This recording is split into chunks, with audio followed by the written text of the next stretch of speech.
인터넷 투자 정보? 유튜브? 종목 토론방?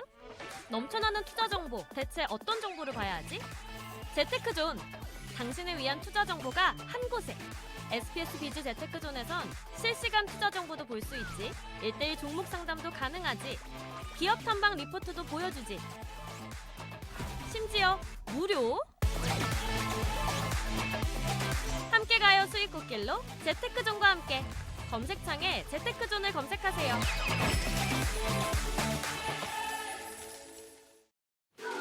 주식 만렙 고수들의 특별한 투자 가이드 만렙 박주식 시작합니다.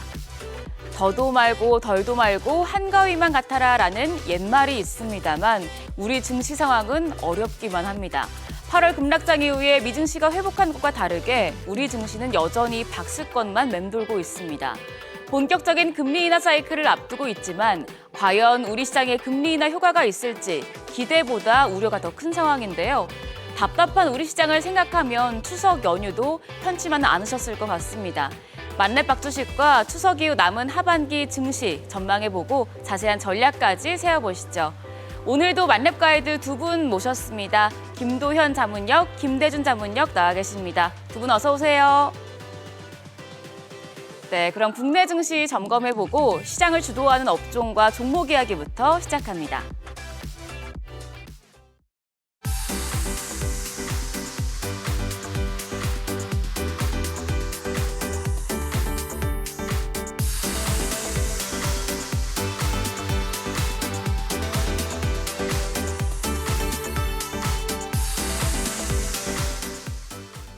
먼저 시장 진단부터 함께 해보시죠. 우리 증시가 또 박스권의 늪에 빠졌습니다. 글로벌 증시는 오르고 있는데 우리만 다시 연초 수준까지 내려앉았는데요. 가이드님들 어떻게 답이 없는 걸까요? 김도현 가이드님, 지금 시장 어떻게 봐야 될까요? 우선 지금 보시는 자료를 한번 보면서 설명을 한번 드리겠습니다. 네. 지금 보시는 자료는 이 팔레스타인 증권거래소의 주요 지수인 알쿠두스 차트인데 팔레스타인의 알쿠두스 지수는 올해 하락률이 최대 낙폭이 18.41%까지 나왔었습니다. 반면 국내 코스닥 지수는 최대 낙폭이 22.39%가 최대 낙폭이 나왔었습니다. 현재도 이 알쿠두스 지수보다 코스닥 지수가 훨씬 더 많이 빠져 있는 상태입니다. 저는 좀 상식적으로 말이 안 된다고 생각이 되는데 네. 하마스가 이스라엘과 전쟁을 하고 있는 이 팔레스타인 지수보다 코스닥이 더 빠졌다는 사실이 저는 좀 이해가 가지 않습니다. 당연히 이런 상황이 벌어지게 된 이유는 첫 번째로는 금투세를 도입을 하려고 하고 있고 두 번째로는 이 공매도 금지로 인해서 이 외국인의 순매수 유입이 제한되면서 국내 증시의 매력도가 많이 떨어져 있는 상태라고 생각이 됩니다. 국내 증시 투자자 어느 누구도 이러한 상황을 납득할 수는 없다고 생각이 됩니다.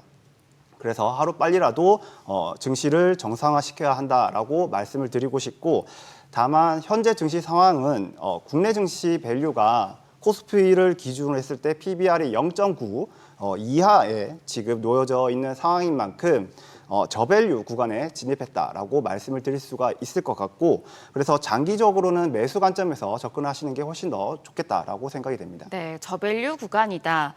그럼 김대준 가이드님, 지금 시장 저희가 어떻게 받아들여야 될까요? 예, 올해 들어서 한국 증시는 전 세계에서 가장 안 좋은 퍼포먼스를 보였습니다. 특히나 올해는 반도체 주식이 글로벌 주식적으로 굉장히 크게 상승하면서 글로벌 증시를 견인했었는데요.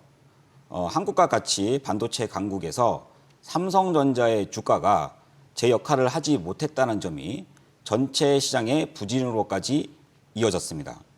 또한 금투세 불확실성으로 한국 시장에서 스마트머니 유출이 가속화된 점도 간과할 수 없을 것으로 보입니다.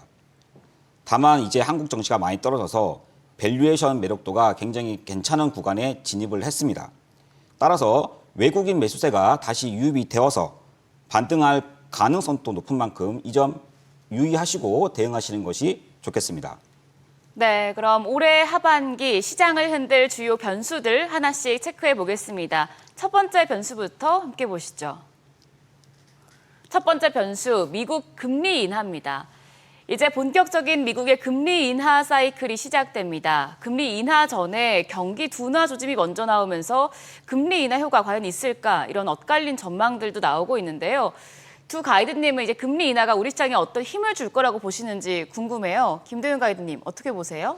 네, 금리 인하는 당연히 효과가 있을 것으로 생각이 됩니다. 그동안에 고금리 그리고 강달러 기조가 유지되어 왔었기 때문에 경제가 상당히 힘들었었습니다. 우선 고금리다 보니까 기업들이 자금 조달을 하기가 여의치가 않은 상황이었고, 그리고 고금리를 장기간 유지를 해야 됐기 때문에 많은 부담이 되었던 것이 사실입니다. 또한 미국이 고금리라면 아무래도 한국이나 신흥국에 투자를 하기보다는 보다 안전하고 그리고 선진 시장인 미국에 투자할 가능성이 높아진다라고 볼 수가 있겠습니다. 그러다 보니까 자금이 미국으로 흘러 들어가게 되고, 그리고 강달러가 되고, 그리고 더욱더 환율 차는 좀 벌어지는 그런 악순환이 현재 반복이 되어 왔었습니다. 이런 부분이 어느 정도 금리 인하를 통해서 해소되는 과정이라고 우리가 좀 볼 수 있겠고, 그렇기 때문에 미국의 금리 인하는 긍정적이다라고 말씀을 드리고 싶습니다. 네, 알겠습니다. 그러면 이것도 좀 궁금하네요. 이제 미국의 피벗이 본격화되면 한국은행의 기준금리 이제 향방이 어떻게 될까에도 좀 관심이 모아지고 있어요. 네, 그런데 한국의 금리 인하 같은 경우에는 좀 예측을 할 수 없는 부분이 정부는 금리 인하를 좀 원하고 있지만 최근에 서울을 중심으로 해서 이 아파트 가격이 지금 상승 중이기 때문에 한국은행 같은 경우에는 좀 금리 인하를 망설이고 있다고 생각이 됩니다. 그래서 이런 것들 이유로 한국은 좀 금리 인하를 하기가 좀 쉽지 않을 것 같다라고 생각을 하고 있습니다. 네, 그럼 김대준 가이드님은 금리 인하 효과 있을 거라고 보시나요? 예, 이제 이번에 미국 연준에서 금리 인하를 하려는 배경 자체는 경기 방어, 경기 침체를 선제적으로 이제 대응하려고 하는 것이 큽니다. 그런데 과거 미국에서 금리 인하 사이클에 들어간 이후에 금융위기나 코로나 같은 큰 위기가 와서 이번에도 혹시 우리가 모르는 큰 악재가 있는 건가? 경기가 침체로 가는 건가? 와 같은 이렇게 우려가 큰 것이 또 사실입니다. 그런데 자, 금리 인하는 통상적으로 주식시장에 유리한 환경을 제공하고 있습니다. 다만 금리 인하가 경기 침체를 막기에는 충분하지 않으면 금리 인하 후 주식시장의 반응이 예상보다는 더 제한적이거나 부정적일 수 있는 부분은 있습니다. 네, 알겠습니다. 그러면 다음 변수도 체크해 보겠습니다. 다음 하반기 최대 변수 바로 미국 대선입니다. 이제 대선 결과에 따라서 정책 방향이 결정이 되기 때문에 미국 대선이 우리 증시에 굉장히 큰 영향을 미칠 텐데요. 아직 결과를 예단하기는 어렵지만 또 어떤 부분에 주목해서 접근해야 되는지 궁금합니다. 김도윤 가이드님 어떻게 보세요? 네, 일단은 두 후보들의 어떤 주요한 정책적 차이점을 한번 살펴보실 필요가 있는데, 민주당 쪽은 친환경, 그리고 기후변화, 그리고 IRA 쪽에 집중을 하고 있고, 그리고 공화당 쪽은 방산, 그리고 에너지 쪽에 집중을 하고 있다라고 보실 수가 있겠습니다. 그래서 지금으로서는 어떤 후보가 당선이 되는지에 따라서 각 섹터의 희비가 엇갈릴 가능성이 좀 높다라고 생각을 하고 있고, 우선 해리스 후보가 당선 가능성이 높아지게 된다고 한다면 2차 전지라든가 신재생 에너지 섹터, 그리고 헬스케어 섹터가 부각될 가능성이 높다라고 볼 수가 있겠고, 반대로 트럼프 후보가 당선 가능성이 높아진다고 한다면은 국방을 중요하기 때문에 이 방산 섹터와 그리고 우크라이나의 지원을 줄일 가능성이 높기 때문에 우크라이나 재건 관련주, 그리고 석유가스와 같은 에너지 섹터의 관련주들도 집중을 할 필요가 높다라고 생각이 됩니다. 네. 하지만 두 후보가 공통된 부분도 있는데 바로 AI와 전력 인프라, 그리고 리쇼어링 관련 섹터입니다. 데이터 센터의 전력 사용량이 증가가 함에 따라서 이 글로벌 전력 인프라 그리고 설비가 확대가 되어가고 있는 추세입니다. 그리고 미국의 제조업 부흥을 위해서 리쇼어링 정책은 두 후보 모두 다 공통된 사항으로 좀 볼 수가 있는데, 투자자분들은 이런 것들을 좀 중심으로 해서 투자의 방향성을 찾아가시는 게 어떨까라고 생각이 됩니다. 네, 알겠습니다. 그러면 김대준 가이드님도 이제 미국 대선 관련해서 좀 투자 아이디어 제시해 주시죠. 이제 그 두 후보 간에 가장 극명하게 갈리는 정책이 에너지 관련된 정책입니다. 자, 해리스는 친환경 에너지 육성이고요. 트럼프는 친환경 에너지 축소입니다. 그리고 화석 연료 규제를 완화, 그리고 원전 확대 정책을 내세우고 있습니다. 대표적인 예로 국내 증시의 2차 전지 기업들 주가 흐름을 보면요. 해리스의 지지율이 트럼프를 앞지르기 시작했다는 뉴스로 최근 2차 전지 주가가 강세를 보였습니다.